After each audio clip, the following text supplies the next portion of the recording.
19-year-old Amara Johnson stands in her grandmother's small backyard in Roxbury, Massachusetts, staring at a medical helicopter descending onto the grass. 3 days ago, she failed her nursing final exam, not because she skipped it, not because she forgot, but because she stopped on Commonwealth Avenue to save a woman's life while white students walked past with their phones. Now the woman she saved, Victoria Whitmore, steps out of that helicopter, and Amara's entire university is about to learn what discrimination really costs. The morning that changed everything started like any other brutal Boston December day, with frost covering the windows of Amara's cramped studio apartment near Rosewood University, and her alarm screaming at 5:30 in the morning. She rolled out of bed, her body protesting the early hour, but her mind was already racing through medical terminology and assessment procedures. Today was the biggest exam of her life. Advanced Clinical Assessment, Professor Margaret Sutton's final exam, worth 40% of her entire semester grade. This single test would determine whether she continued in the nursing program or lost everything she had worked for. Amara couldn't afford to fail, not financially, not emotionally, not in any way that mattered. She was a first-generation college student carrying the weight of her entire family's hopes on her shoulders. Her parents had died in a car accident when she was 12, leaving her to be raised by her grandmother, Mama Ruth, in a small house in Roxbury where the heat sometimes didn't work and the pipes froze every winter. But Mama Ruth had sacrificed everything to help Amara reach this point. She had sold her late husband's beloved Chevrolet, the one thing of value she owned. She had taken out a second mortgage on her house, the same house where Amara's mother had grown up. All of it, for Amara's dream of becoming a pediatric nurse, of helping children the way she wished someone could have helped her when her world fell apart at 12 years old. Amara showered quickly in water that never quite got hot enough, then dressed in layers against the cold. Dark jeans, a warm sweater, her heavy winter coat that she'd bought secondhand from a thrift store in Dorchester. She made instant coffee because she couldn't afford the fancy stuff her classmates picked up at the campus Starbucks every morning. While the water boiled, she reviewed her flashcards one more time, flipping through hundreds of them. Cardiac assessment, respiratory sounds, neurological checks. She knew this material. She had studied for weeks, working 3 jobs to pay for books and rent, while still maintaining a 3.7 grade point average. She worked overnight shifts at a 24-hour diner in Cambridge, weekend mornings at a grocery store, stocking shelves, and Tuesday and Thursday afternoons tutoring high school students in biology. Every spare moment between jobs and classes, she studied. She had to be better than good. She had to be perfect. That's what it took for someone like her, someone without family, money, or connections, someone whose skin color meant she had to work twice as hard for half the recognition. At 7 in the morning, Amara left her apartment and began the 20-minute walk to campus. The air was bitter cold, the kind that burned your lungs with each breath. She kept her flashcards in her coat pocket, pulling them out at stoplights to review one more time. The exam started at 8 o'clock sharp in Harrison Hall. Professor Sutton was known for her strict policies, particularly her no-late policy. If you arrived after 8:03, you received an automatic 0. No exceptions, no excuses, no second chances. Sutton had made that clear on the first day of class. Amara had never been late to anything in her life. At 7:42 in the morning, Amara walked down Commonwealth Avenue, her mind completely focused on the exam waiting for her. She had 18 minutes to cover the remaining 8 blocks to Harrison Hall, plenty of time. She rehearsed key concepts in her head, barely noticing the other students rushing past her toward campus, barely registering the morning traffic or the coffee shops opening their doors. Then she saw the woman, a well-dressed white woman in her 50s, wearing an expensive wool coat and leather boots, stumbled on the sidewalk outside a coffee shop. At first, it looked like she had simply tripped, but then the woman collapsed completely, her body crumpling to the cold pavement like a puppet with cut strings. Amara's nursing instincts kicked in immediately, overriding everything else. She ran toward the woman, her backpack bouncing against her spine. Around her, other people barely paused. A white college student in a Rosewood University hoodie glanced at the fallen woman, then kept walking while scrolling through his phone. A businessman in a suit stepped around the woman's body like she was an obstacle on the sidewalk. 2 young women, also white, Also clearly students based on their university sweatshirts, actually stopped to pull out their phones. But they weren't calling for help, they were filming. Recording a woman's medical emergency for their social media. Amara dropped to her knees beside the woman, her training taking over completely. She immediately assessed the situation with the systematic approach she'd learned in her clinical rotations. The woman was unresponsive but breathing. Amara checked for a pulse and found it, rapid and thready. Then she noticed the classic signs that made her blood run cold. The right side of the woman's face was drooping noticeably. When Amara gently lifted the woman's arms, the right arm fell limply back down, while the left arm maintained some tension. The woman's eyes fluttered open briefly and she tried to speak, but the words came out slurred and incomprehensible. Stroke. This woman was having a stroke right here on the sidewalk. Amara knew that every second mattered. Brain cells were dying. The window for treatment was measured in minutes. She grabbed her phone and dialed 911 with shaking fingers, keeping her other hand on the woman's wrist to monitor her pulse. The dispatcher answered and Amara gave their exact location, described the symptoms clearly and concisely, emphasized the urgency. Suspected stroke, facial drooping, arm weakness, speech impairment. The dispatcher promised an ambulance was on the way. Amara stayed on the line, following the dispatcher's instructions, keeping the woman stable and monitoring her vitals. She checked the woman's purse for medical information and found a card listing emergency contacts and medications. The name on the card read, Victoria Whitmore. But that meant nothing to Amara in the moment. All that mattered was keeping this woman alive until the paramedics arrived. The ambulance showed up at 7:56 in the morning, sirens wailing as it pulled up to the curb. Paramedics jumped out and Amara quickly briefed them on everything she'd observed. The timeline of symptoms. The woman's apparent medical history from her emergency card. The paramedics worked efficiently, asking Amara questions about the initial presentation, praising her quick assessment and response. One of them, a middle-aged black man, handed her his business card. "You probably saved her life," he said seriously. "Stroke protocol depends on fast response. You gave her a real chance."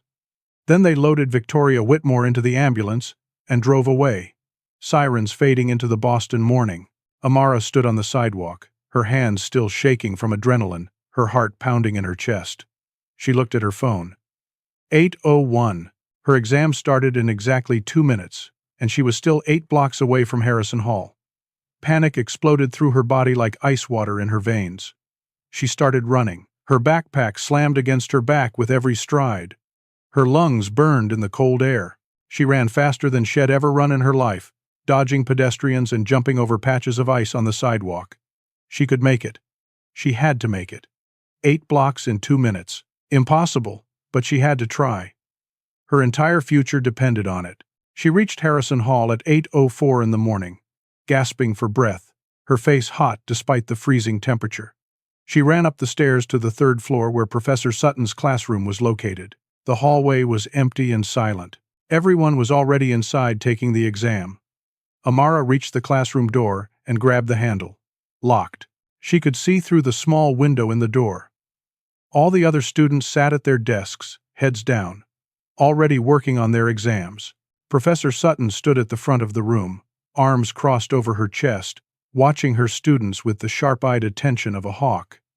Amara knocked on the door, softly at first, then more urgently. Professor Sutton's head turned toward the sound. Their eyes met through the window. Amara mouthed the words, "Please, I can explain." She held up the paramedic's business card, pressed it against the window so Sutton could see it. For a moment, Amara thought she saw something flicker across the professor's face. Recognition, maybe, or consideration. But then Sutton's expression hardened into something cold and dismissive. She walked toward the door, and for one hopeful second Amara thought she was going to open it. Instead, Professor Sutton reached up and pulled down the shade over the door window, blocking Amara's view completely. Then she turned away. Amara could hear her voice, muffled through the door, addressing the class. Some students simply cannot manage their priorities appropriately. Let this be a lesson about the importance of punctuality in the medical profession. Amara stood in the empty hallway, her chest heaving with exertion and emotion, her hands still trembling from saving a woman's life. She was 4 minutes late, Only 4 minutes. And she had just failed the most important exam of her academic career.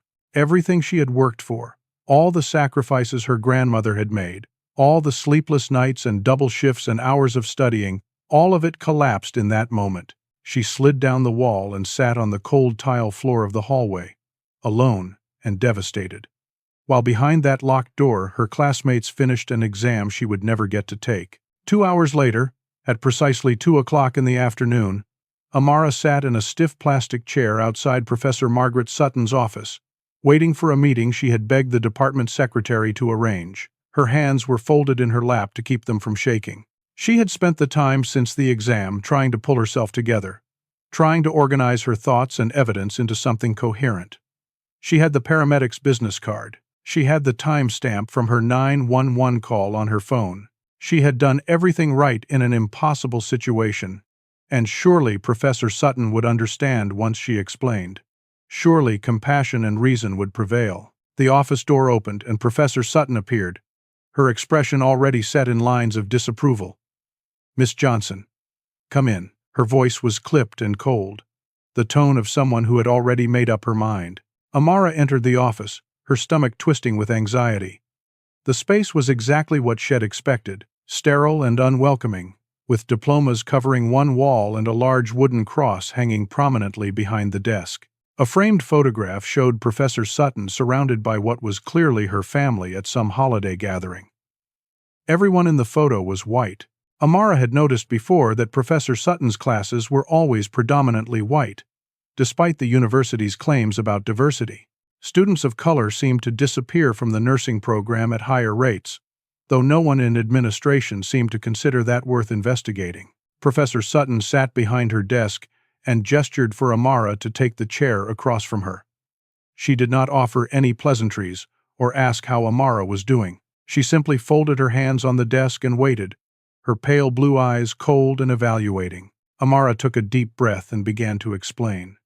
She described the woman collapsing on the sidewalk, the clear signs of stroke, the immediate need for intervention. She explained that she had stayed with Victoria Whitmore until the paramedics arrived because leaving a stroke patient alone could have resulted in death or permanent disability. She showed Professor Sutton the paramedics' business card, the timestamp on her 911 call, the evidence that she had been handling a genuine medical emergency. "I was only 4 minutes late," Amara said, hating how her voice shook slightly. "I ran the entire 8 blocks.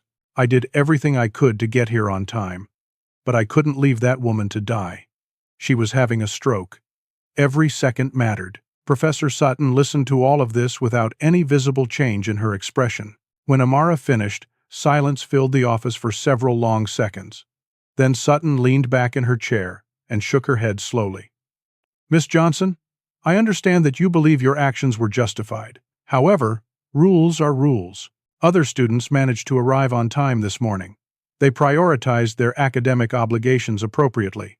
The emphasis on the word appropriately felt like a slap.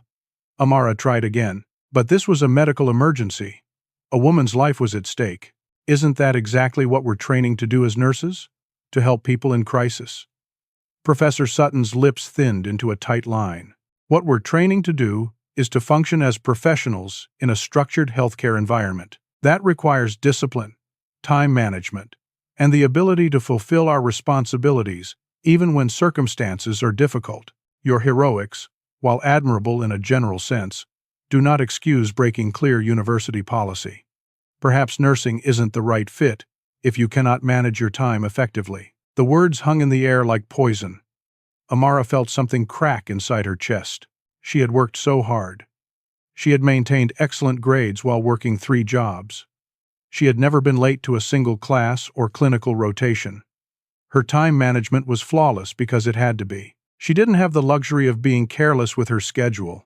And now this woman, this white professor who had probably never struggled a day in her privileged life, was suggesting that Amara wasn't cut out for nursing because she stopped to save someone's life. "I'm sorry," Amara said, forcing the words out past the lump in her throat. "But I don't accept that. I did the right thing. Any nurse would have done the same thing." Professor Sutton stood up, signaling that the meeting was over. "You did what you felt was right, Miss Johnson. Unfortunately, Your feelings don't change university policy. You missed the exam. You receive a 0.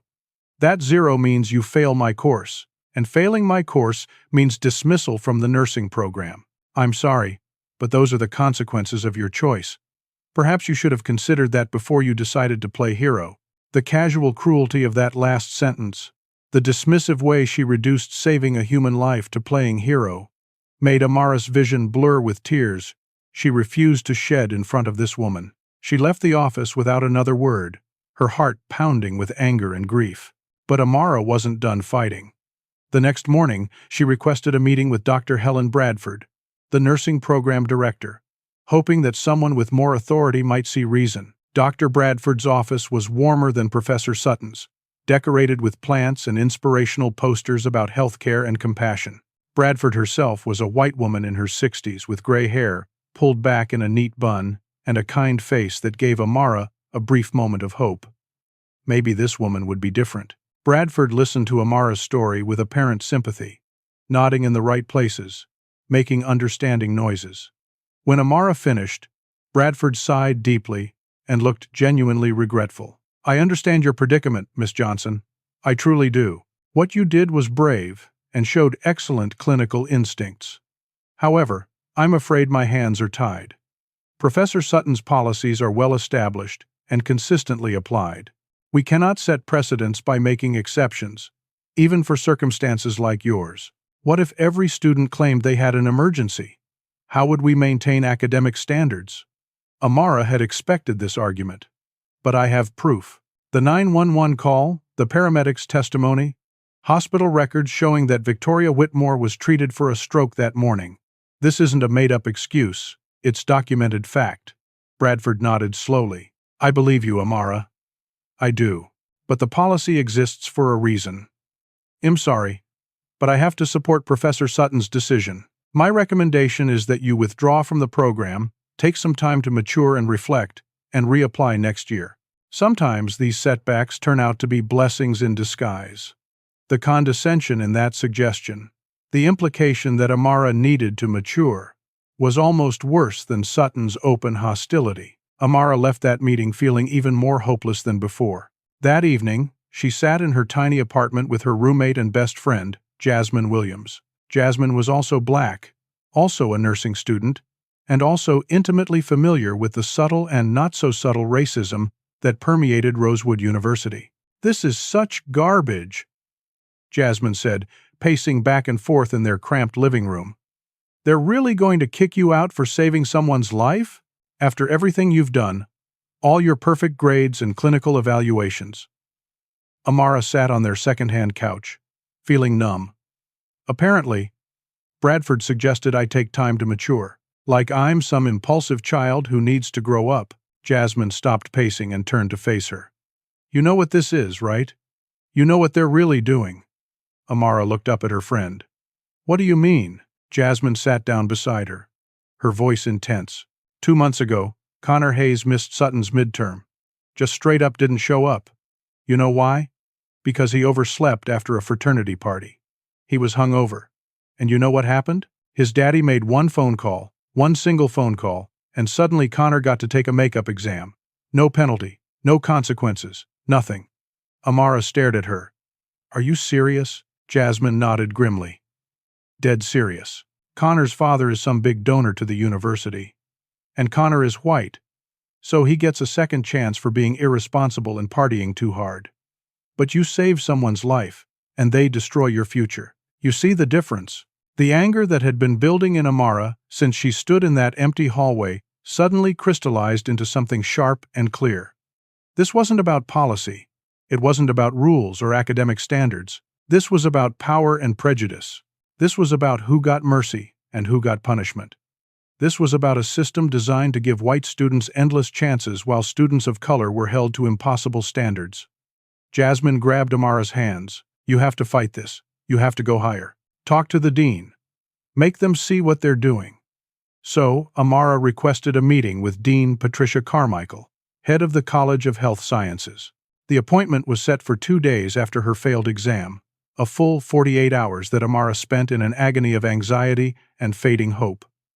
The meeting was brief and brutal.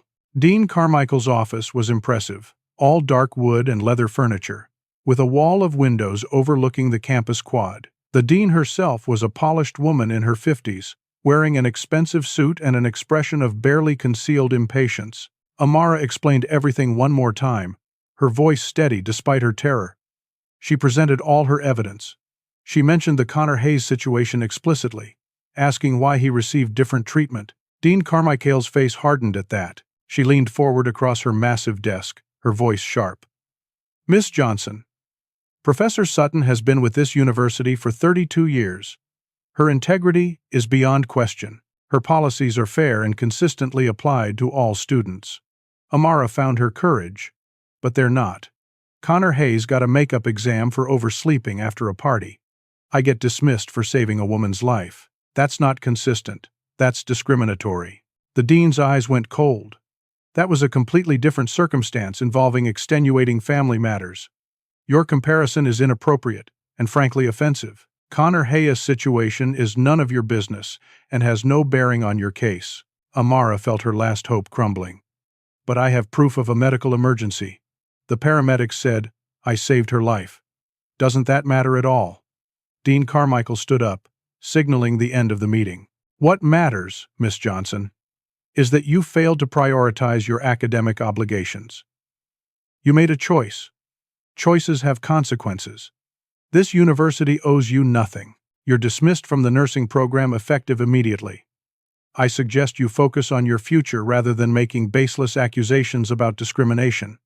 This meeting is over." Amara walked out of that office feeling like she'd been physically struck. Her entire world had just collapsed, and no one in power cared at all. That evening, Amara sat alone in her apartment, surrounded by the wreckage of her dreams. The reality of her situation was finally sinking in with crushing weight.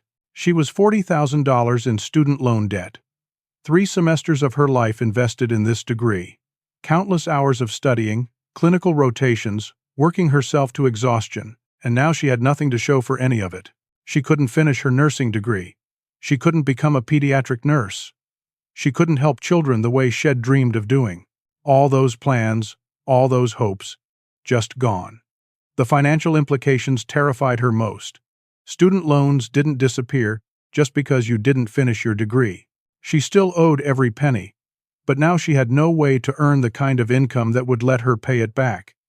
She'd have to find full-time work somewhere, probably in retail or food service, making minimum wage. She'd be paying off this debt for the rest of her life, drowning in interest, forever trapped by the cost of an education she never got to complete.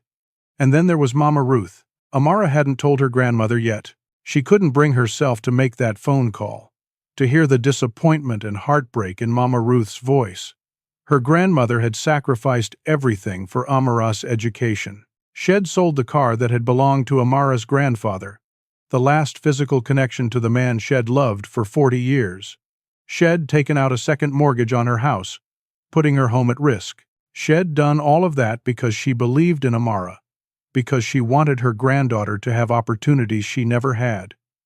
And Amara had failed her. When her phone rang at 8 o'clock that evening and she saw Mama Ruth's name on the screen, Amara almost didn't answer. But you don't ignore your grandmother, not when she's 78 years old and probably worried because you haven't called in a few days. Amara forced brightness into her voice. "Hey, Mama." Mama Ruth's warm, raspy voice filled her ear. "Baby girl, how are you? How'd that big exam go?" Amara closed her eyes against sudden tears. "It went fine, Mama. Everything's fine." The lie tasted bitter. They talked for a few minutes about inconsequential things: the weather, a neighbor's new puppy, the church potluck Mama Ruth was planning. The whole time, Amara wanted to scream the truth but couldn't bring herself to do it. Not yet. She needed more time before she broke her grandmother's heart. After they said goodbye, Amara sat staring at her phone, remembering all the times Mama Ruth had encouraged her. All the times her grandmother had told her she could do anything if she worked hard enough. All the promises Amara had made about making her proud, about being the first Johnson to earn a college degree, about building a better life. Those promises felt like ashes now. Jasmine came home around 9, finding Amara still sitting in the dark living room. She turned on a lamp and sat down beside her friend without a word. After a long silence, Jasmine spoke quietly. You know this isn't your fault, right? Amara laughed bitterly. Feels like my fault. Jasmine shook her head firmly. No. You did everything right. You saved a woman's life. You tried to make your exam. You followed every procedure. They're the ones who did wrong. Sutton, Bradford, Carmichael. All of them. They looked at you and decided your life didn't matter as much as their precious policies. They looked at your black face and decided you didn't deserve the same consideration they give to white students every single day. That's on them, not you. The next morning, Amara forced herself to go to campus one last time. She needed to clean out her locker in the nursing building, collect her few belongings before they disposed of them. The walk across campus felt surreal. Students rushed past her on their way to classes she would never take. The buildings that had become familiar over 3 semesters now felt alien and hostile. Everything looked the same but meant something completely different. The nursing building was a modern structure, with lots of glass and white walls meant to evoke clinical cleanliness. Amara walked through the main doors and headed toward the student locker area on the 2nd floor. In the hallway, she passed groups of nursing students she recognized from her classes. The whispers started immediately. She heard fragments of conversations, none of them bothering to lower their voices much. That's the girl who failed Sutton's final. I heard she just didn't show up. Couldn't handle the pressure, I guess. My roommate said she was probably out partying. You know how some people are. The implication was clear. Some people. People like her. Black students who supposedly couldn't handle the rigor, who made excuses, who didn't belong in prestigious programs like this. Never mind that Amara's grade point average was higher than most of theirs. Never mind that she worked 3 jobs while they were funded by their parents.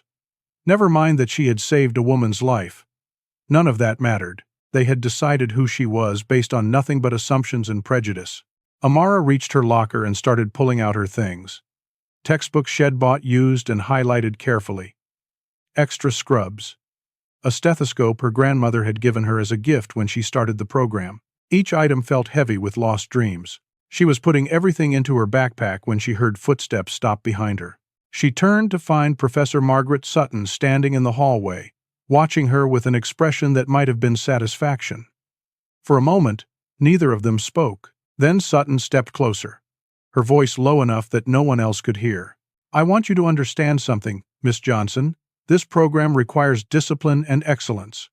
Not everyone is cut out for this level of academic rigor. Perhaps community college would be more your speed. Some people simply aren't meant for institutions like Rosewood. It's not personal. It's just reality. The racism in those words was undeniable even though Sutton never explicitly mentioned race. The implication was crystal clear. People like you don't belong here. Know your place. Amara felt rage surge through her body, hot and righteous. She wanted to scream at this woman. She wanted to tear apart every condescending assumption. But what would that accomplish? Sutton had all the power. Amara had none. So, instead, she just stared at the professor until Sutton grew uncomfortable and walked away, her heels clicking on the tile floor. Amara stood there shaking, tears of fury burning behind her eyes but refusing to fall. She would not give them the satisfaction of seeing her cry. That's when Marcus Green appeared. Marcus was the security guard who worked in the nursing building. A black man around 60 years old with gray in his hair and kind eyes. Had been at Rosewood for 30 years, watching generations of students come and go. Had always been friendly to Amara, greeting her by name, asking about her studies. Now he approached slowly, his expression sympathetic. I saw what happened just now, Marcus said quietly. Heard what she said to you. I'm sorry, young sister. That wasn't right. Amara swallowed hard. Doesn't matter. There's nothing I can do about it. Marcus looked around to make sure no one was listening, then spoke in a low, urgent voice. Don't let them break you. I've worked here 3 decades. I've seen this happen before. They make the rules, then they use them like weapons against students who look like us. They smile and talk about equality while they push our kids out every chance they get. But sometimes justice comes from unexpected places. Amara appreciated his kindness but couldn't see how justice would come for her. I appreciate that, Marcus, but I think I'm done here. Marcus reached into his pocket and pulled out a piece of paper. That woman you saved? Victoria Whitmore? She was asking about you at the hospital. Left her contact information with the front desk 2 days ago. Said it was important. The hospital called here yesterday trying to reach you, but administration never passed the message along. I happened to overhear. I wrote down her number. He handed Amara the paper. You might want to call her. And you might want to look up who she is. Sometimes the people we help can help us back. Amara took the paper, confused but grateful. Thank you, Marcus. He nodded. You did good, Amara. You saved a life. Don't let anyone make you forget that. And don't give up on your dreams. This isn't over. After he walked away, Amara stood in the empty hallway and pulled out her phone. She typed Victoria Whitmore into the search engine. The results that came up made her breath catch. Victoria Whitmore wasn't just any woman. She was married to Richard Whitmore, founder and CEO of Whitmore Technologies, one of the largest tech companies on the East Coast. His estimated net worth was $12 billion. Victoria herself was on the boards of multiple hospitals and medical foundations. The Whitmore family was famous for their philanthropy, particularly in healthcare. Amara stared at the photos on her phone. The elegant woman in these pictures was the same woman who had collapsed on Commonwealth Avenue. The woman whose life Amara had saved. And apparently, this woman had been trying to reach her. Amara's hands trembled as she saved the phone number Marcus had given her. She didn't know what it meant. She didn't let herself hope for anything. But as she walked out of the nursing building for what she thought might be the last time, she felt a tiny spark of something in her chest. Not hope, exactly. More like the faintest possibility that maybe, just maybe, this story wasn't finished yet. That night, Jasmine sat cross-legged on their worn couch, her laptop open in front of her, scrolling through social media with determined intensity. Amara sat beside her, still processing everything that had happened, still trying to figure out what to do with Victoria Whitmore's phone number. You need to tell people what happened, Jasmine said suddenly. You need to go public with this. Let everyone see what Rosewood did to you. Amara shook her head immediately. What good would that do? Who's going to care about one nursing student? Jasmine turned to face her, eyes blazing. Everyone should care. This isn't just about you anymore. It's about every black student who gets treated differently, who gets judged more harshly, who has to work twice as hard for half the recognition. You have proof, Amara. You have documentation. You have a story that people need to hear. Fear knotted in Amara's stomach. If I go public, the university will destroy me. You heard what the dean said. They've already decided, in making false accusations, they'll make me look like some angry troublemaker playing the race card. Jasmine grabbed her hands. They're already destroying you. You've got nothing left to lose and everything to gain. Maybe nothing comes of it. But maybe someone hears your story and it helps them. Maybe someone with power sees it and decides to do something. You saved a woman's life and they punished you for it. That's not right. People need to know. After an hour of discussion, fear and anger warring inside her, Amara finally agreed. Jasmine helped her craft the post, making sure it was clear and factual. Amara wrote out exactly what had happened on Commonwealth Avenue that morning. She described Victoria Whitmore's stroke symptoms, the immediate need for intervention, the fact that multiple white students and professionals walked past without helping. She included a photo of her 911 call timestamp. She explained Professor Sutton's refusal to let her take the exam, despite being only 4 minutes late due to ambulance procedures. She described her meetings with Bradford and Dean Carmichael, and then, because it was important context, she mentioned Connor Hayes. She didn't use his real name, just referred to him as a white male student who had missed the same professor's exam due to oversleeping after a party and received a makeup exam with no penalty. She laid out the double standard as clearly as she could. At the end of the post, she wrote, "I'm not asking for special treatment. I'm asking for the same consideration that white students at this university receive every day. I'm asking for fairness. I'm asking for my institution to live up to its stated values of equity and compassion. And I'm asking whether saving a human life should really cost me my future." She tagged Rosewood University in the post. Then, her finger hovering over the share button, she took a deep breath and posted it to both Twitter and Instagram. For a moment, nothing happened. The post just sat there with 0 likes and 0 shares. Amara felt foolish for thinking anyone would care. But then Jasmine shared it, and within minutes, some of Jasmine's friends shared it, and then their friends shared it. By the time Amara went to bed that night, the post had 300 shares. She woke up to her phone exploding with notifications. During the night, her story had gone viral. 15,000 shares on Twitter, 20,000 on Instagram. Comments flooding in faster than she could read them. The responses split sharply into 2 camps. Supportive comments poured in from across the country. This is exactly what's wrong with our education system. Clear discrimination and everyone can see it.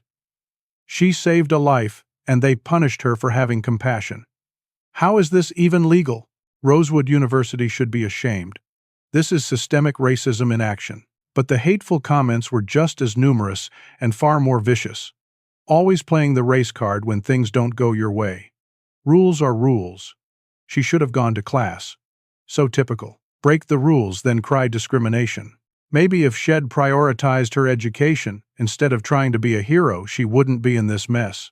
Bet there's more to this story. Universities don't just kick people out for no reason. Another person who thinks being black means the rules don't apply to them. Reading those comments felt like being slapped repeatedly. But Amara also saw that her story was being picked up by local news outlets. Boston media started calling her phone. She gave a few interviews, carefully sticking to facts, refusing to be baited into emotional responses. By midday, her story was on the local evening news. The coverage was mostly fair, presenting both her account and waiting for comment from Rosewood University. Then, at noon exactly, Rosewood University released an official statement. Amara read it on their website, her stomach sinking with every word. Rosewood University maintains rigorous academic standards for all students, regardless of background. Ms. Johnson failed to meet program requirements on multiple occasions. Her dismissal was based purely on academic performance and repeated policy violations. We reject any allegations of bias or discrimination. Our faculty and administration treat all students fairly and equitably. We are disappointed that Ms. Johnson has chosen to make false public accusations rather than taking responsibility for her academic shortcomings. The statement was devastating. The lie about multiple occasions and repeated policy violations was completely fabricated. Amara had never violated any policy before. Her academic record was spotless. But now, this official statement from a prestigious university was calling her a liar, suggesting she had a pattern of problems. And people would believe the university because institutions like Rosewood had credibility and power that individual students didn't. Within an hour, the media narrative began to shift. Conservative news outlets picked up the story with a completely different angle. Another false racism claim? Student's real academic record tells different story. University denies bias allegations. Says student had multiple violations. Playing the race card. When does personal responsibility matter? Amara's phone continued to explode, but now half the calls were from hostile strangers and journalists asking about these supposed other violations that didn't exist. Can you comment on your previous policy violations? What were the other incidents the university referenced? Is it true you had behavioral issues in other classes? Amara tried to explain that there were no other violations, that the university's statement was false, but the damage was done. In the court of public opinion, a university's official statement carried more weight than a 19-year-old black girl's word. The smear campaign was working exactly as intended. By evening, Amara sat in her apartment, feeling worse than before she'd gone public. Jasmine tried to comfort her but couldn't find the right words. They had expected pushback, but not this level of institutional character assassination. Rosewood was using its power and reputation to destroy Amara's credibility. They were painting her as a troublemaker, a liar, someone with a history of problems, and there was nothing she could do to combat a narrative pushed by the university's public relations machine. "They're doing this to bury you," Jasmine said, her voice shaking with anger. "They're making you the villain so no one questions what they did. This is what they do. This is always what they do." Amara felt suffocated by the weight of it all. She regretted posting anything. She should have just accepted her fate quietly. Now Shed made everything worse. She was being dragged publicly, called a liar and a race baiter. while the university maintained its pristine reputation. She was about to delete all her social media accounts when her phone rang. Unknown number. She almost didn't answer, expecting another hostile journalist or angry stranger. But something made her pick up. A woman's voice came through the line, slightly unsteady but determined. "Amara Johnson, this is Victoria Whitmore. I've been trying to reach you for days. We need to talk. Tomorrow. I'm coming to you." Amara's breath caught. "Mrs. Whitmore, Victoria cut her off gently. "I know what they did to you. I know what that university is doing right now. I've been following the news. And I know how to fix it. Tomorrow at noon, I'll come to you. Can you give me an address?" Amara gave her Mama Ruth's address in Roxbury, the only place she could think of with enough space for whatever Victoria had in mind. Victoria's next words sent chills down her spine. "Good. See you then. And Amara? Don't worry. Justice is coming. Sometimes it just takes a helicopter to deliver it." The line went dead. The next morning, Amara stood in her grandmother's small backyard in Roxbury, telling Mama Ruth everything she'd been hiding for days. The exam she'd missed. The woman she'd saved. The university's refusal to show mercy. Her dismissal from the nursing program. The viral social media post. The university's lies. All of it came pouring out while Mama Ruth sat in her ancient lawn chair, her weathered brown hands folded in her lap, her face moving through shock and anger, and finally settling into something fierce and protective. When Amara finished, her voice breaking on the last words, Mama Ruth stood up and pulled her granddaughter into a tight embrace. Amara, who had held herself together through everything, finally broke down and cried into her grandmother's shoulder, great gasping sobs that shook her whole body. Mama Ruth held her and rocked her gently, the way she had when Amara was 12 and grieving her parents. "Baby girl," Mama Ruth said, her voice rough with emotion, "you did the right thing.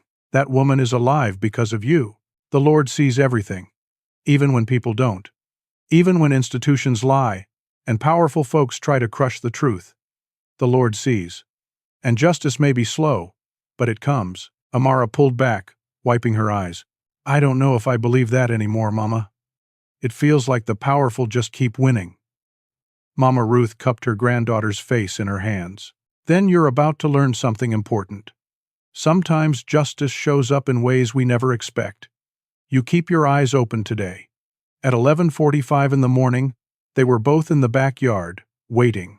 Mama Ruth had insisted on being present for whatever was about to happen.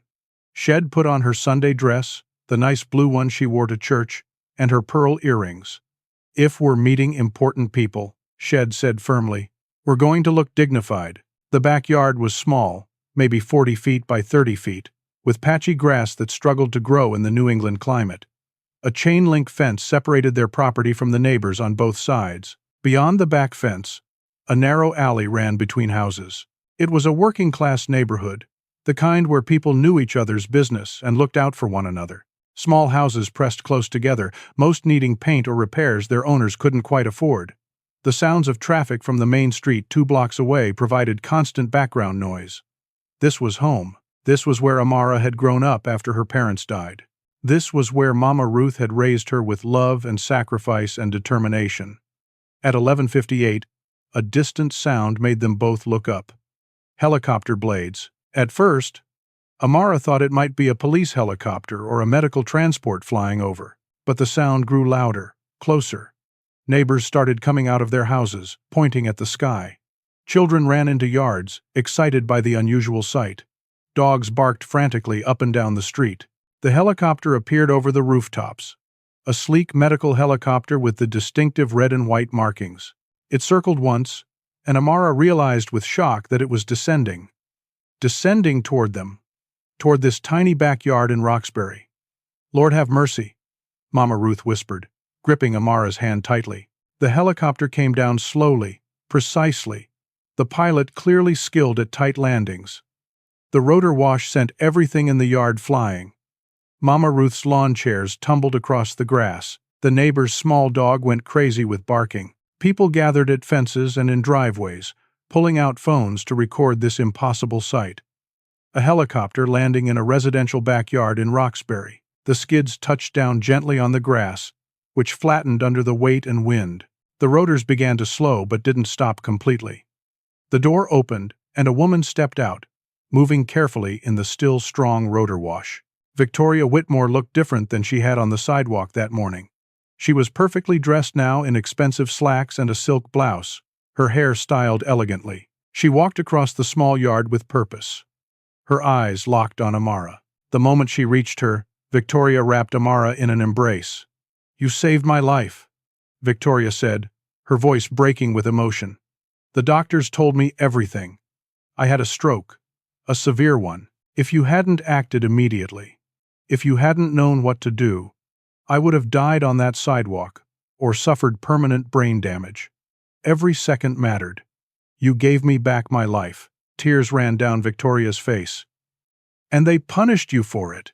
They destroyed your future because you saved mine. That's unconscious. That's evil. And it ends today." 2 more people stepped out of the helicopter. The first was a man in his 60s, tall and commanding with silver hair and sharp eyes. He moved with the confidence of someone used to being the most important person in any room. Richard Whitmore, billionaire tech entrepreneur. Amara recognized him from her internet searches. He walked over and extended his hand to Amara with grave courtesy. "Miss Johnson, I'm Richard Whitmore. You saved my wife's life. Everything I have, everything I am, means nothing without her. You gave her back to me.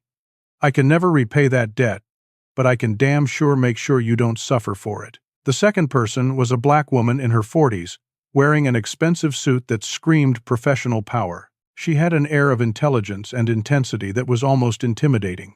She approached with a folder under her arm and a slight smile on her face.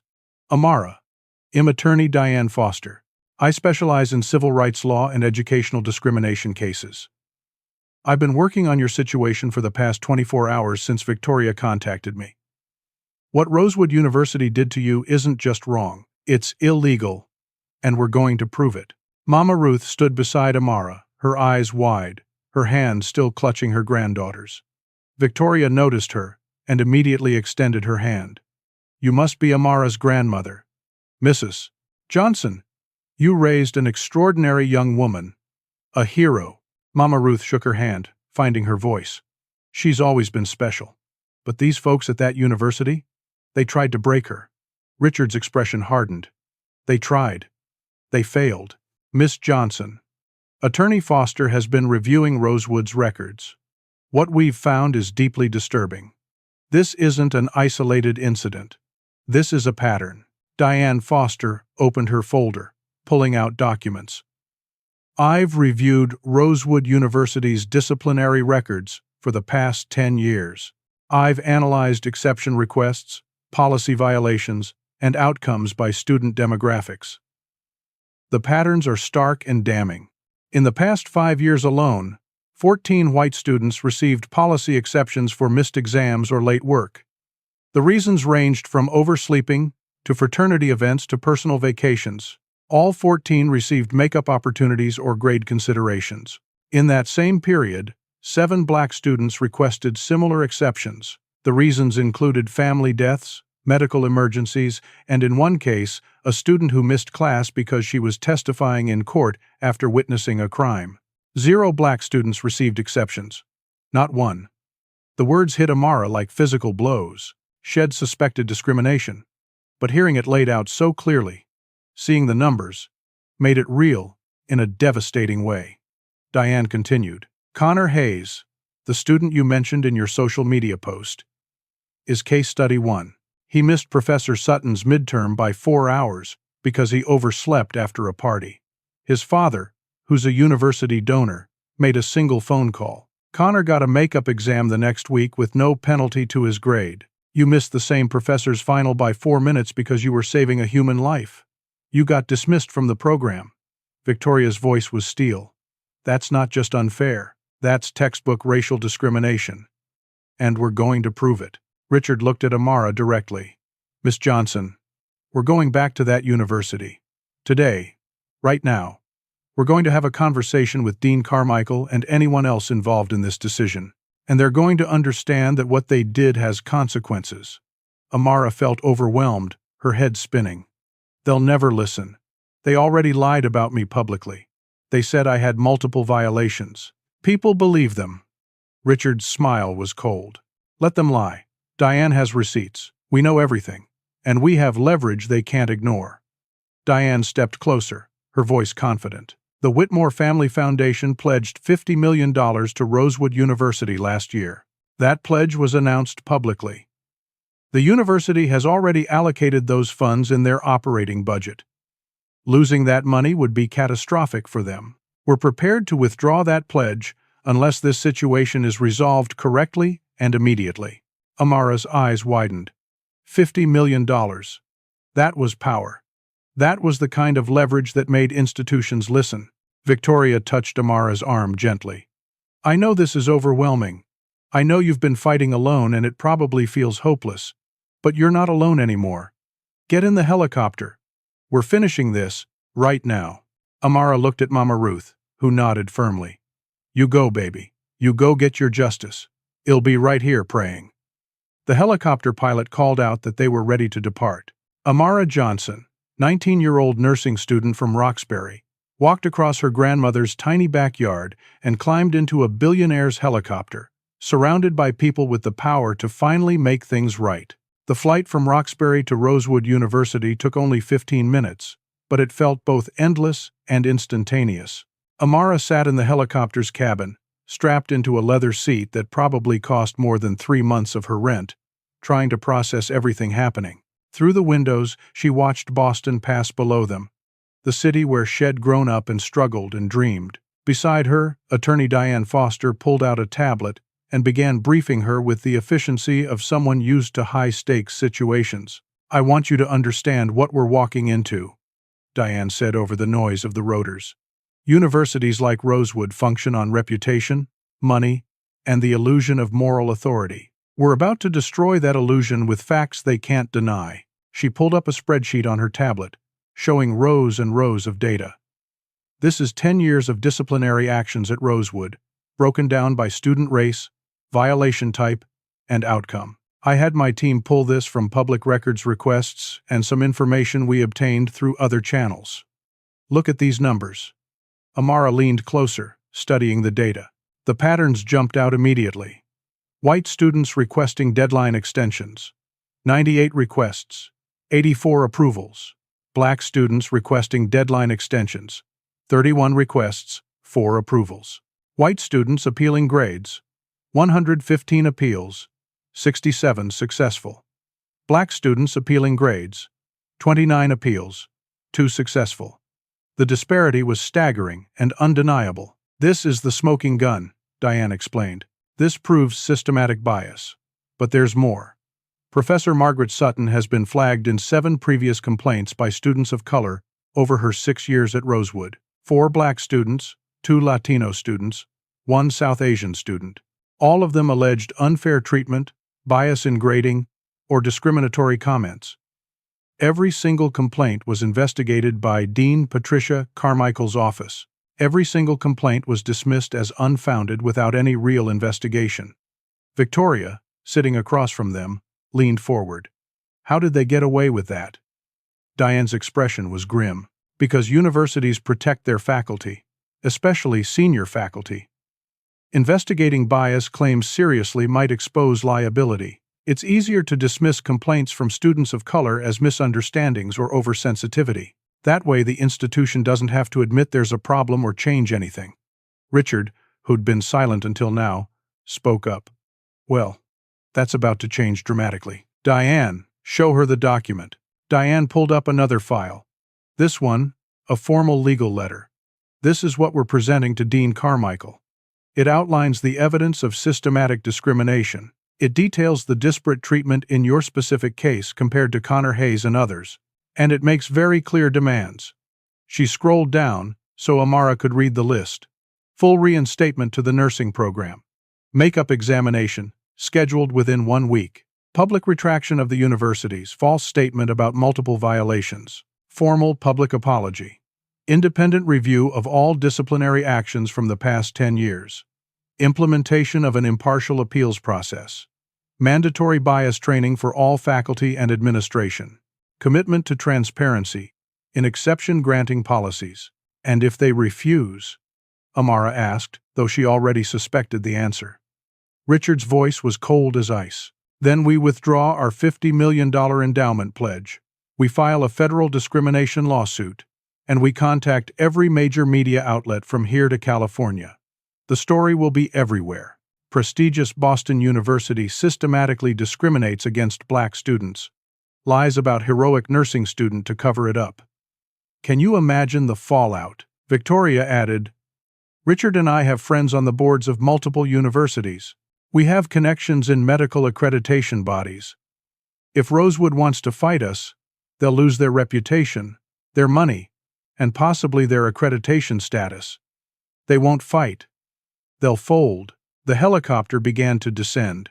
Through the window, Amara saw Rosewood University's campus spread out below them. The Gothic buildings, the manicured quads, the ivy-covered walls that projected prestige and tradition. Shed walked these grounds for 3 semesters, always feeling slightly like an outsider, always working twice as hard as her white classmates to prove she belonged. Now she was returning in a helicopter with some of the most powerful people in Massachusetts. The pilot brought them down on the main quad, right in the center of campus. This wasn't some discreet back area. This was the most visible, trafficked space at the university. As they descended, students scattered to a safe distance, everyone stopping to stare and film on their phones. The helicopter touched down gently on the grass, perfectly centered in the quad. Through the windows, Amara could see hundreds of students gathering, forming a crowd around the landing site. Everyone had their phones out. This was going to be all over social media in seconds. The door opened and Richard stepped out first, moving with absolute confidence. Then Victoria, then Diane Foster, and finally Amara. The moment she emerged from the helicopter, recognition rippled through the crowd. Whispers spread. That's Amara Johnson, the girl from the news, the one who saved that woman, the one the university expelled. Campus security was rushing toward them, 2 officers looking panicked and confused. They probably had protocols for lots of situations. But a helicopter landing on the quad with a billionaire and a prominent attorney wasn't covered in the manual. The lead security officer, a white man in his 40s, ran up with his hands raised in a stopping gesture. Sir, you can't land here. This is university property. You need to. Richard pulled out his wallet and handed the man a business card. I'm Richard Whitmore. My family foundation has pledged $50 million to this university. I'm here to speak with Dean Patricia Carmichael immediately. I suggest you call her office and let her know I've arrived. The security officer looked at the card, his face going pale as he recognized the name. He stepped away, speaking urgently into his radio. Within seconds, his body language changed from authoritative to deferential. He returned, nodding nervously. Dean Carmichael will see you immediately, Mr. Whitmore. I'm sorry for the confusion. If you'll follow me. The group walked across the quad toward the administration building. Amara in the center of them like she was being escorted by an honor guard. Students lined their path, phones recording everything. She heard whispers, saw pointing, felt hundreds of eyes on her. Some faces showed support, others confusion, others hostility. But Amara kept her head high, drawing strength from Victoria's presence beside her and the knowledge that this time she wasn't alone and powerless. They entered the administration building, a grand space with marble floors and dark wood paneling designed to intimidate. Amara had been here before, for her meeting with Dean Carmichael. That day, Shed felt small and defeated.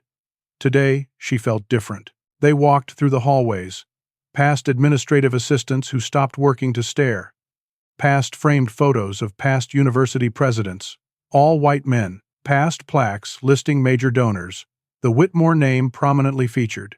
They reached Dean Carmichael's suite on the 3rd floor. The secretary at the front desk, a middle-aged white woman, looked up at their approach. Her eyes widened in recognition, first of Richard Whitmore, then of Amara. Mr. Whitmore, Mrs. Whitmore. Dean Carmichael is expecting you, she said to send you right in. The secretary stood and opened the door to the inner office. Dean Patricia Carmichael stood behind her massive desk, clearly trying to project authority and control. But Amara could see the tension in her shoulders, the tightness around her eyes. The dean knew this wasn't a social call. Carmichael stepped around her desk, forcing a smile that didn't reach her eyes. Mr. Whitmore, Mrs. Whitmore, what an unexpected pleasure. How wonderful to see you. How can I help you today? Her eyes flickered to Amara, and for just a moment, raw hostility showed through before she masked it. Victoria stepped forward, her voice cutting through the false pleasantries like a knife. You can start by explaining why you destroyed the life of the young woman who saved mine. Dean Carmichael's carefully constructed composure cracked just slightly. Her smile became more strained, her voice taking on a defensive edge even as she tried to maintain professional courtesy. I'm sure there's been some misunderstanding about Miss Johnson's situation. Her dismissal from the nursing program was based on clear policy violations that Richard Whitmore cut her off, his voice sharp and commanding. Don't insult our intelligence, Patricia. We're not here for your rehearsed talking points. We know exactly what happened. We know about Connor Hayes. We know about the double standards. We know everything. Diane Foster moved forward with predatory grace, placing her thick folder on the dean's expensive mahogany desk with a deliberate thud that echoed in the suddenly tense office. Dean Carmichael, I'm Attorney Diane Foster. I represent Miss Johnson in this matter. This folder contains 10 years of disciplinary data from Rosewood University. Statistical analysis showing clear patterns of racial bias. Documented cases of white students receiving exceptions that black students were denied.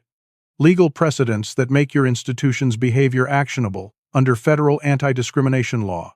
And sworn affidavits from 3 former students of color who experienced identical treatment to what Miss Johnson endured. The dean's hands, which had been resting calmly on her desk, now gripped the edge hard enough that her knuckles went white.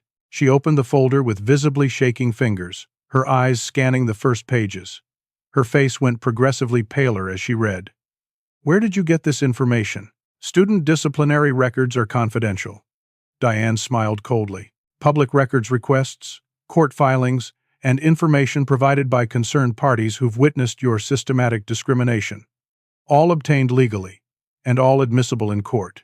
Victoria stepped closer to the desk, her voice shaking with barely controlled anger. Let me tell you what happened, Dean Carmichael, since you seem confused. On December 7th, I collapsed on Commonwealth Avenue with a stroke. A severe stroke. My internal carotid artery had an occlusion that caused immediate and critical loss of blood flow to my brain. Multiple people walked past me. White college students with Rosewood sweatshirts filmed me on their phones like I was entertainment. No one stopped to help. No one except Amara Johnson. Her voice broke slightly. This girl, this 19-year-old nursing student, immediately recognized I was having a stroke. She called 911. She stayed with me, monitored my vitals, provided critical information to the paramedics. The doctors at Mass General told me later that her quick response saved my life. Literally saved my life. Every second matters with stroke. If Shed walked past like everyone else, I would be dead right now, or permanently brain damaged. Do you understand that? Dean Carmichael's face showed confusion and growing fear. Mrs. Whitmore. I had no idea that was you. I'm so grateful you're all right, but this doesn't change the fact that university policies. Victoria slammed her hand on the desk, the sharp sound making everyone in the room jump. She was 4 minutes late to an exam because she was with the paramedics providing handoff information that saved my life. 4 minutes. And you expelled her for it. You didn't consider the circumstances. You didn't show an ounce of compassion or flexibility. You just destroyed her future. Richard moved to stand beside his wife, his presence intimidating in the elegant office. Meanwhile, Connor Hayes missed the same professor's exam by 4 hours, not 4 minutes, because he overslept after a fraternity party. His father made one phone call, and Connor got a makeup exam with 0 penalties. Tell me, Patricia, what's the difference between these two situations? Because from where I'm standing, the only difference is skin color. The dean tried to rally, grasping for some defense. The Hayes situation was entirely different. There were extenuating family circumstances that. Diane pulled another document from her folder and read aloud.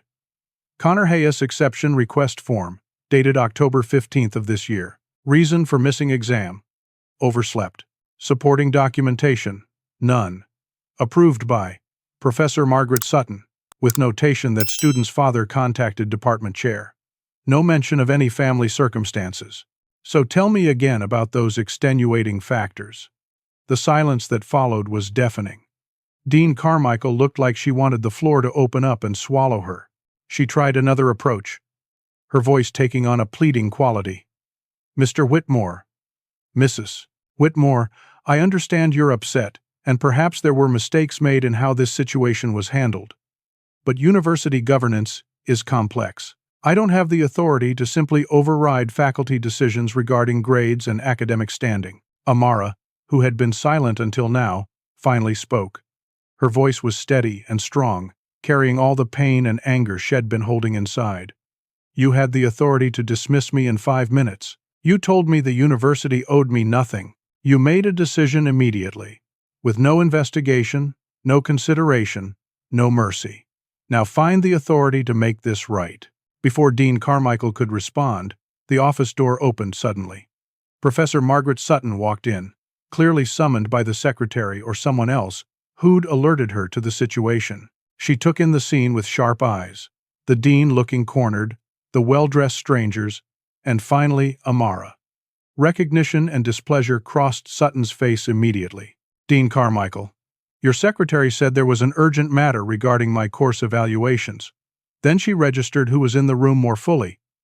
What is Miss Johnson doing here? She's no longer enrolled in this program. Victoria turned to face Professor Sutton, her expression cold as winter.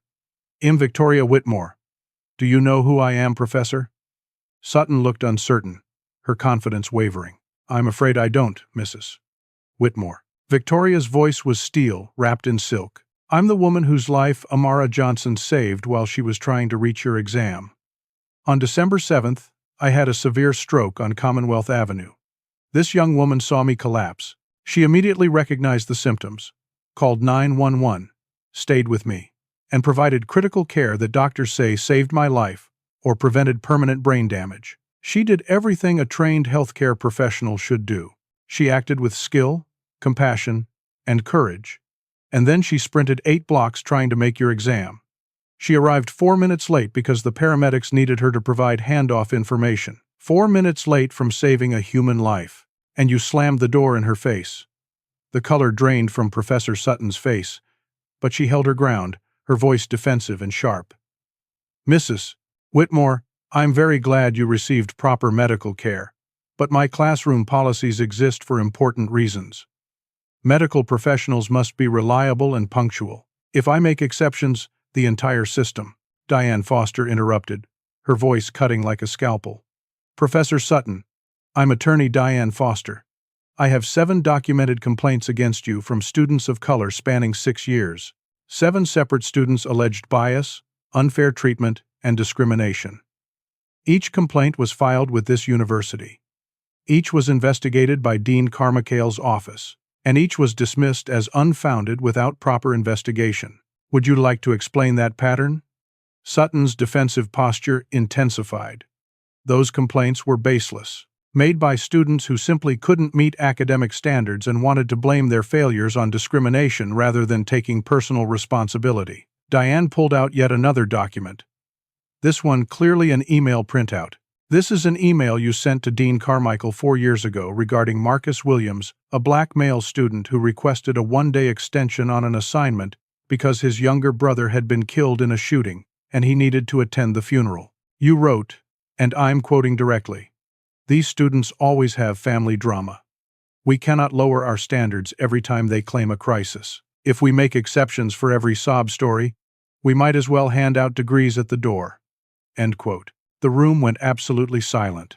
Even Dean Carmichael looked shocked, suggesting she either didn't remember this email or hadn't realized how damning it sounded when read aloud. Professor Sutton's face flushed red. That email was taken completely out of context. It was a private communication discussing the challenges of maintaining academic integrity. Diane's laugh was harsh and humorless. There is no context that makes those words acceptable. That email is a clear demonstration of racial bias. It shows your mindset when evaluating requests from black students. You assume they're lying. You assume they're looking for special treatment. You deny them the basic compassion and consideration you routinely extend to white students. That's textbook discrimination. Richard stepped forward, his voice carrying the weight of his wealth and influence. Professor Sutton, you're a dinosaur. Your attitudes belong in a different century. And this university's reputation won't survive protecting someone with your demonstrated bias. Dean Carmichael, watching everything crumble around her, tried desperately to regain control of the situation. Perhaps we should all take a breath and approach this more calmly. Professor Sutton, maybe in this unique circumstance, given the extraordinary nature of Miss Johnson's situation, a makeup examination would be appropriate. Amara's voice rang out strong and clear, stopping everyone. No. All eyes turned to her. She stood straighter, channeling every ounce of strength and dignity she possessed. I don't want special treatment because a billionaire showed up in a helicopter. I want what Connor Hayes got. What Jennifer Morrison got when she missed 3 classes for a sorority trip. What Marcus Chen got when he failed 2 assignments and received grade forgiveness. What every white student at this university gets, routinely without question. Fair consideration. That's all I've ever wanted. Not special treatment, just fairness. Her voice grew stronger, more passionate. And I want every other black student who comes after me to get the same thing. Not because their situation makes the news, not because someone powerful advocates for them, but because it's right, because this university should actually live up to the values it claims to have. Victoria smiled, her expression full of pride and fierce approval. Then, let's make sure they do. Diane Foster moved into full attorney mode, her voice professional and uncompromising, as she laid out exactly what was going to happen next. She pulled out a formal document from her folder and placed it on Dean Carmichael's desk with deliberate precision. Here are our demands, and they are non-negotiable. First, immediate full reinstatement of Amara Johnson to the nursing program, with no mark on her academic record.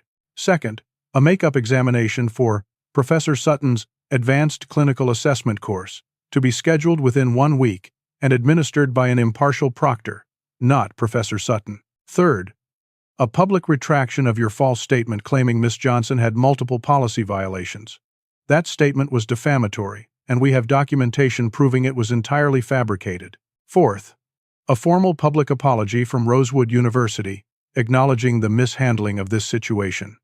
Dean Carmichael opened her mouth to protest, but Diane continued without pausing. Fifth, an independent review of all disciplinary actions taken in the past 10 years, with particular attention to disparate treatment based on race.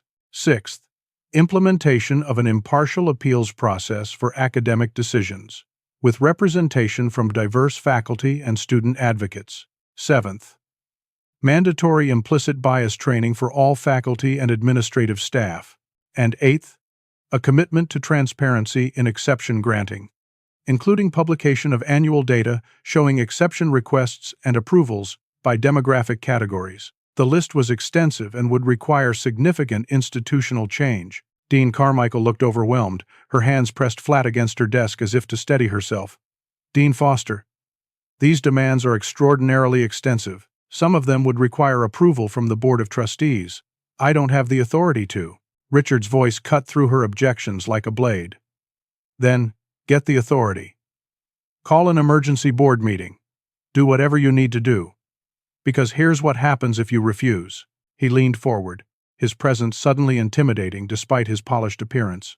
We withdraw the Whitmore Family Foundation's $50 million endowment pledge to Rosewood University. That pledge was announced last year with great fanfare. You've already allocated those funds in your budget projections. Your new science building? The one you broke ground on last month? That's being built with money you don't have yet. Money you won't get if we walk away. Dean Carmichael's face went sheet white. Mr. Whitmore, please. That endowment is crucial to multiple programs. Withdrawing it would be devastating. Richard continued mercilessly.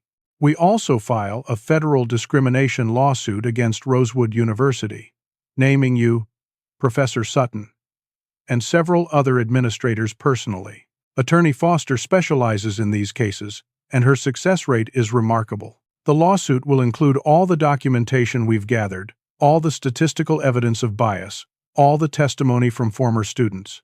It will be public, detailed, and deeply damaging. Victoria added her voice, softer but no less determined. And we contact every major media outlet from here to California. The story will be everywhere. Prestigious Boston University systematically discriminates against black students, lies about heroic nursing student to cover up bias. We have the evidence. We have the credibility. We have the platform. Can you imagine what that does to your reputation? To your enrollment numbers? To your ability to attract top students and faculty? Diane pulled out her phone and glanced at it meaningfully. I have reporters from the Boston Globe, the New York Times, and CNN on standby. One text from me and they're running the full story, complete with all our documentation. The choice is yours, Dean Carmichael. Make this right, or watch your institution's reputation burn. The dean looked between them all, trapped and desperate. She glanced at Professor Sutton, who stood frozen and pale, clearly realizing her career was in jeopardy. The silence stretched out for several agonizing seconds. Then Carmichael spoke, her voice defeated. If I agree to these terms, can we keep this matter private? No media, no lawsuit. Richard shook his head. The apology and retraction must be public. Your false statement was public, so the correction must be too. But if you meet all our demands fully and quickly, we won't pursue the lawsuit or give interviews about the systematic discrimination we've uncovered. Yet, we'll be watching to ensure real change happens. If we see any indication that you're reverting to old patterns, all bets are off. Dean Carmichael's shoulders slumped in defeat. I need to make some calls. This will take time to arrange properly. Diane checked her watch with deliberate theatricality. You have 24 hours to agree to all terms and begin implementation. After that, we proceed with legal action and media exposure. The clock is ticking. Before the dean could respond, the office door burst open again. This time it was Robert Kensington, the university's lawyer and spokesperson. The man who'd appeared on the news, making vague allegations about Amara's supposed pattern of problems. He entered with the confidence of someone who thought he was coming to rescue the situation, not realizing he was walking into an ambush. Dean Carmichael. I heard about this meeting and thought my presence might be. He stopped abruptly when he saw who was in the room, particularly when his eyes landed on Diane Foster. The color drained from his face. Diane. Attorney Foster smiled coldly. Hello, Robert. Still making a career out of defending the indefensible, I see. Tell me, do you remember that case 12 years ago? The one where you defended a university against discrimination claims and lost spectacularly? Cost your client $7 million in damages, if I recall correctly. I was opposing counsel on that case. Robert Kensington looked like he wanted to disappear. That was different circumstances. Diane pulled out another document. This is the statement you released about Amara Johnson, the one claiming she had multiple policy violations and repeated behavioral issues. I've reviewed her entire academic record. There are no other violations, no behavioral issues. Nothing. You completely fabricated that information to discredit her after she went public about her treatment. That's defamation. That's malicious. And that makes you personally liable in any lawsuit we file. Kensington's confidence evaporated entirely. He looked at Dean Carmichael with something like panic. I was told there were other issues. I was given information by the dean's office that Diane's voice was scalpel sharp. So you released a public statement destroying a 19-year-old girl's reputation without verifying the information, without reviewing actual records? That's gross negligence at minimum. She turned to Dean Carmichael. Did you provide false information to your own lawyer? Or did he simply invent those allegations on his own? Either way, it strengthens our case considerably. The dean looked between her lawyer and the people confronting her, clearly realizing how badly this entire situation had been mishandled from the beginning. She sank into her chair, suddenly looking much older and more tired. What exactly do you want from us? Amara stepped forward one more time, her voice carrying all the weight of everything she'd endured. I want what I earned. I want my place in the nursing program that I worked 3 jobs to afford. I want the education I was promised. I want to finish my degree and become a pediatric nurse. I want to help children. That's all I've ever wanted.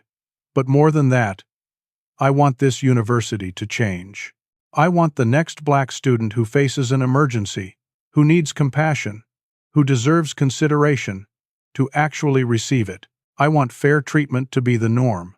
not the exception that requires a billionaire's intervention. She looked at Professor Sutton directly. You told me I wasn't cut out for this institution. That maybe community college was more my speed. You made assumptions about who I am and what I deserve based on nothing but the color of my skin. You're wrong. I belong here. I earned my place here. And I'm going to get my degree from this institution whether you like it or not.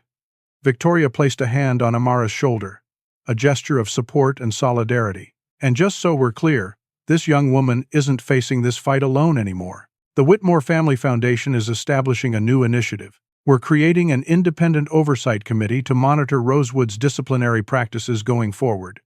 We're funding a legal aid service for students who believe they've experienced discrimination. And we're making it clear that our continued support for this university depends entirely on real, measurable change. Richard added, we're also expanding our foundation's scholarship programs. We'll be funding full-ride scholarships for talented students of color in healthcare fields, with specific preference for those attending Rosewood. But those students will have protection and support. They won't face what Amara faced without someone powerful backing them up. Dean Carmichael looked at the documents spread across her desk, at the faces of people who held her career and her university's future in their hands. Finally, she nodded slowly. I'll call the board chair immediately. Well, have an emergency meeting tonight. You'll have your answer by this time tomorrow. Diane Foster stood, gathering her materials. See that we do. And understand this. We're not going away. We'll be monitoring everything that happens at this university going forward. Any sign that you're not implementing real change, any indication that retaliation is happening against Amara or any other student who speaks up, and we come back with everything we have. Richard, Victoria, Diane, and Amara walked out of that office together, leaving behind two powerful administrators who suddenly looked very small and very vulnerable. As they walked through the administrative building's hallways, past stunned staff members and curious students, Amara felt something she hadn't felt in days. Not quite hope, not yet, but something close. The possibility that justice might actually exist, that standing up for what's right might actually matter. They emerged from the building into late afternoon sunshine. The helicopter still sat on the quad, surrounded now by an even larger crowd of students. Phones were everywhere, recording everything. This was already all over social media, Amara knew. The story was spreading in real time. Victoria turned to Amara, taking both her hands. Whatever happens next, you need to know something. You changed my life by saving it. Now I'm going to do everything in my power to change yours by fighting for you. That's a promise. Richard added, you have our full support. Legal, financial, whatever you need. You're not fighting alone anymore. As they walked toward the helicopter together, Amara heard her phone buzzing with notifications. News outlets, social media, friends reaching out. The story was exploding, but this time, she wasn't afraid. This time, she had people with power standing beside her. This time, things were going to be different. 1 week later, Amara Johnson sat in a quiet testing room in Rosewood University's academic center. A single exam paper in front of her. The makeup examination for advanced clinical assessment. The test that would determine whether she continued in the nursing program or lost everything she'd worked for. The room was silent except for the ticking of a wall clock and the scratch of her pencil on paper. The exam was hard, comprehensive, covering everything from cardiac assessment to neurological evaluation to emergency protocols. But Amara knew this material. She had studied for weeks before the original exam date. She knew every detail, every procedure, every protocol. Her hand moved steadily across the pages, filling in answers with confidence born from genuine knowledge and endless preparation. This wasn't about luck or special treatment. This was about demonstrating the competence she'd always possessed. 2 hours later, she set down her pencil, reviewed her answers one final time, and submitted the exam to the proctor, a neutral faculty member from a different department. The proctor, a kind-faced older black woman named Professor Linda Hayes, smiled at her gently. How do you feel about it? Amara took a deep breath. I think I did well. I know I did well. Professor Hayes nodded. I'm sure you did. Your clinical skills are excellent. From everything I've heard. Good luck, Miss Johnson. Amara walked out of the testing center into a bright December afternoon. Snow had fallen overnight, covering the campus in white. Everything looked clean and new, like a fresh start. Outside the building, Jasmine was waiting for her, bouncing on her toes with nervous energy. "Well, how'd it go?" Amara smiled, feeling genuinely good for the first time in weeks. "I aced it." "I know I did." Jasmine screamed with joy and grabbed her in a fierce hug. "I knew it. I knew you'd kill it." They walked across campus together, and Amara noticed something different.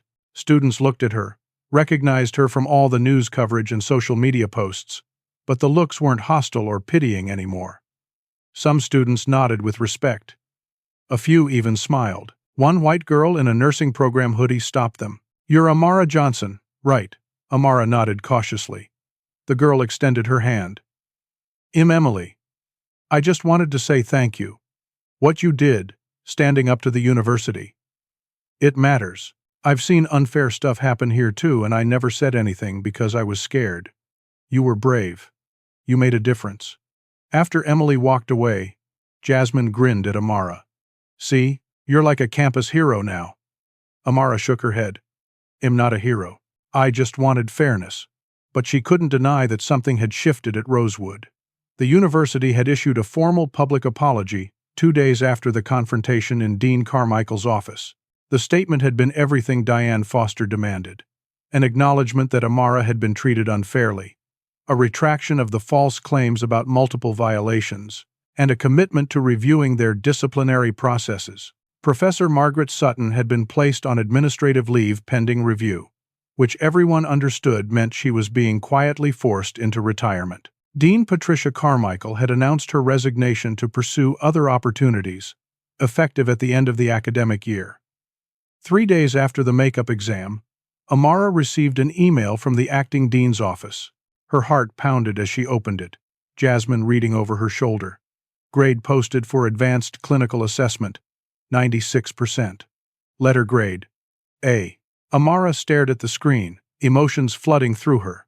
Relief, vindication, joy, exhaustion from weeks of fighting. She'd done it. She'd proven her knowledge, passed the course, earned her place. She was still in the nursing program. Her dream was still alive. Jasmine screamed again, loud enough that their neighbors probably heard through the walls. They jumped around their tiny apartment like children, hugging and laughing and crying happy tears.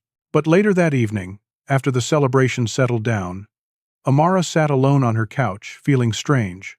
She'd won. She'd gotten justice. But the victory felt complicated, heavy with the weight of everything it had cost and everything it meant. Her phone rang. "Victoria Whitmore." Amara answered immediately. "Mrs. Whitmore." "Hi." Victoria's warm voice filled her ear. "Amara, I saw the news about your grade. Congratulations. Though I never doubted you'd excel." They talked for a few minutes about the exam, about how Amara was feeling, about the changes happening at Rosewood.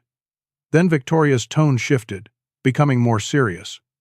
"I have something important to tell you, something I've been thinking about all week, and I need you to hear it." Amara sat up straighter, suddenly alert. "Okay." Victoria took a breath. "That day you saved me, on Commonwealth Avenue, that wasn't random chance. Well, it was random for you, but for me, there was context you don't know." Amara waited, confused about where this was going. Victoria continued, her voice emotional. 3 weeks before I collapsed on that sidewalk, I'd been diagnosed with a brain aneurysm, a serious one. The doctors said it was at high risk of rupture. They scheduled surgery for the following week to repair it before something catastrophic happened. But it ruptured early.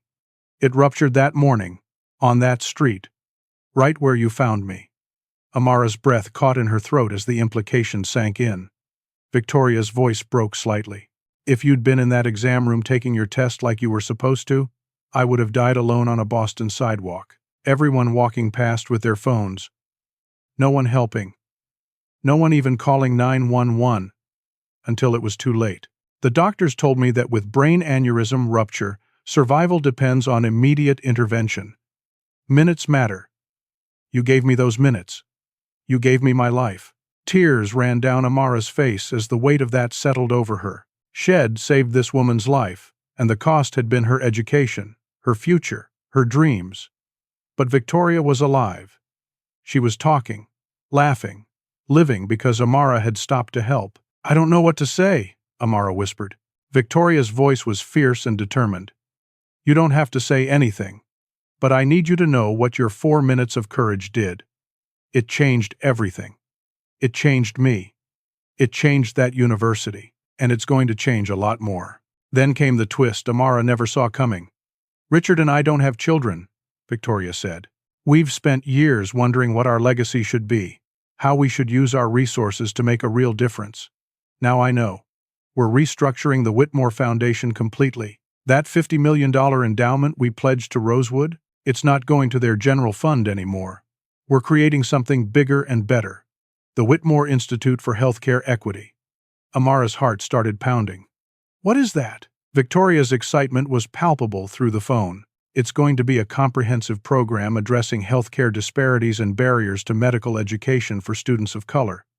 We're building an actual facility in Roxbury, in the neighborhood where you grew up. It'll house a training center for nursing and pre-med students, offer free community healthcare services, provide full scholarships for healthcare students of color, and advocate for policy changes in medical education. We're committing $200 million over the next 10 years. Amara couldn't breathe. $200 million for healthcare equity in her neighborhood. "And here's the part I really called about," Victoria said, her voice warm. "We want you to help us build it. Not right now. You need to finish your degree first. But after you graduate, if you're willing, we want you to be part of the founding team. Your perspective, your experience, your understanding of what students of color face in medical education, that's invaluable. We need your voice in shaping this institute." Amara tried to speak but couldn't find words. This was beyond anything Shed imagined, beyond any possible outcome Shed hoped for. Victoria continued gently. "You don't have to answer now. Focus on your studies. Finish your degree. But I want you to know that 4 minutes of courage on a cold December morning changed the trajectory of multiple lives, including yours. Sometimes justice doesn't look like we expect. Sometimes it looks like a helicopter landing in your grandmother's backyard. Sometimes it looks like turning personal trauma into systemic change. You stood up when it mattered. You fought when it was hard, and now you get to be part of building something that will help thousands of students who come after you. That's what real justice looks like." After they said goodbye, Amara sat in her dark apartment for a long time, processing everything. The past weeks had been the hardest of her life. The pain of discrimination, the devastation of watching her dreams crumble, the exhausting fight for basic fairness. But Shed survived. More than survived. Shed won. And not just for herself. 6 months later, Amara Johnson walked across the graduation stage at Rosewood University wearing her cap and gown, a nursing degree finally in her hand. The moment Shed dreamed of for years. The goal Shed sacrificed so much to achieve. From the audience, Mama Ruth stood up, tears streaming down her weathered face, clapping harder than anyone else. Beside her sat Marcus Green. The security guard who had helped Amara when she needed it most, wearing his Sunday best and beaming with pride. And a few rows back sat Victoria and Richard Whitmore, on their feet applauding like Amara was their own daughter. After the ceremony, Amara stood outside the auditorium with Jasmine, both of them in their graduation robes, looking back at the Gothic buildings of Rosewood University. "You changed this place," Jasmine said quietly. "We changed this place," Amara corrected, because it hadn't been just her. It had been Jasmine's support, Marcus Green's information, Victoria and Richard's power and resources, Diane Foster's legal expertise. It had been a community of people who refused to accept injustice. Her phone buzzed with a text from Victoria. It was a photo of construction equipment breaking ground on a lot in Roxbury, the site where the Whitmore Institute for Healthcare Equity would stand. The building that would train nurses, provide free community health care, offer scholarships, and advocate for change. The building that existed because Amara had stopped to help a stranger on a cold December morning. She thought about everything that had happened. The exam Shed missed.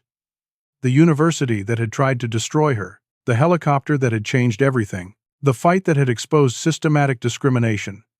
And now this degree in her hand and an opportunity to build something that would help countless students who came after her. You know what the weirdest part is? Amara said to Jasmine. They tried to punish me for doing the right thing, for saving a life, for being compassionate. And in the end, that compassion led to all of this. The institute, the policy changes, the scholarships, everything. Jasmine smiled. Maybe that's the lesson.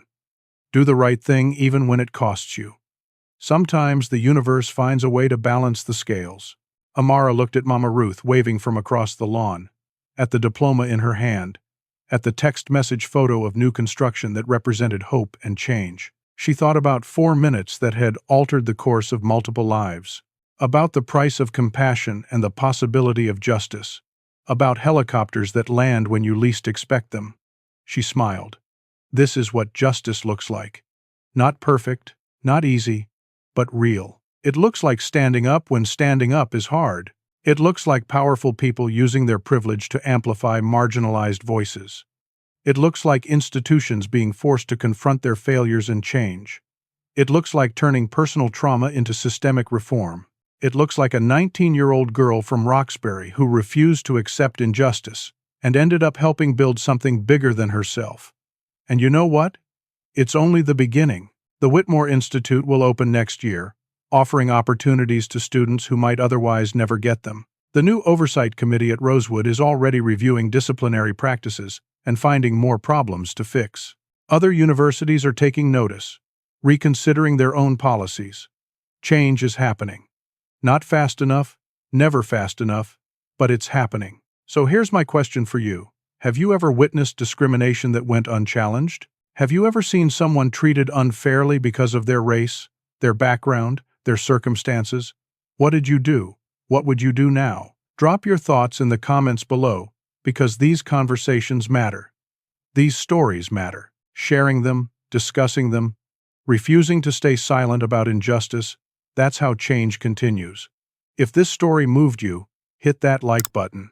Subscribe to hear more stories about people who fought back against discrimination and won. Share this with someone who needs to hear it. Someone who's facing their own battle against unfair systems. Someone who needs to know that justice is possible, even when it seems impossible. Thank you for listening to Amara's story. Thank you for caring about justice and equity, and the courage it takes to stand up for what's right. Remember that your voice matters. Your actions matter. And sometimes 4 minutes of doing the right thing can change everything. Stay strong, keep fighting for justice, and never stop believing that change is possible. Until next time.